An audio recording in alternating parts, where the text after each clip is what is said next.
एक जलपरी अपनी उदासी में समुद्र की गहराइयों में तैरती है, जबकि आसमान का राजा अपने बादलों वाले सिंहासन पर बैठा हुआ है। उसकी आंखों में प्यार और पीड़ा की झलक है। जलपरी एक चट्टान पर बैठकर सूर्यास्त के समय क्षितिज की ओर देखती है। उसकी आंखों में आंसू हैं। वहीं आसमान का राजा ने स्टॉर्मी क्लाउड्स के बीच अपनी बाहें उठाते हुए जलपरी को बुला रहा है, अपने गहरे प्रेम और भावनाओं को व्यक्त करते हुए।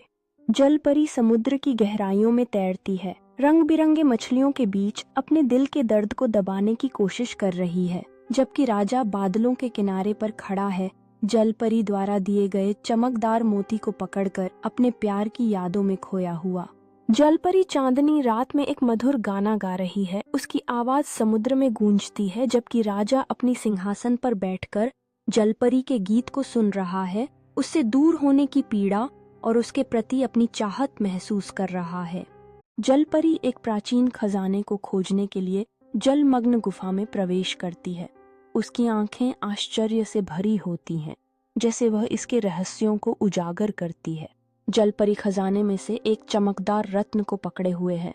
उसका प्रकाश उसकी आंखों पर पड़ता है। उसे यह सोचकर कि क्या वह इसका उपयोग राजा तक पहुंचने के लिए कर सकती है। जलपरी रत्न को पकड़े हुए सतह की ओर तैरती है। उसके चेहरे पर दृढ़ता होती है, जबकि राजा एक चट्टान के किनारे खड़ा होकर समुद्र की ओर देखता है। उसे कुछ जादुई होने का एहसास होता है। जलपरी जल की सतह को तोड़ते हुए उभरती है।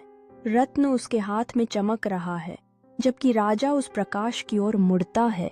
आश्चर्य और उम्मीद की झलक उसके चेहरे पर होती है। जलपरी और राजा अंततः जल के किनारे मिलते हैं। उनकी आंखों में खुशी और चाहत होती है, जैसे वे एक दूसरे की ओर बढ़ते हैं और समुद्र सूर्यास्त के रंगों को दर्शाता है।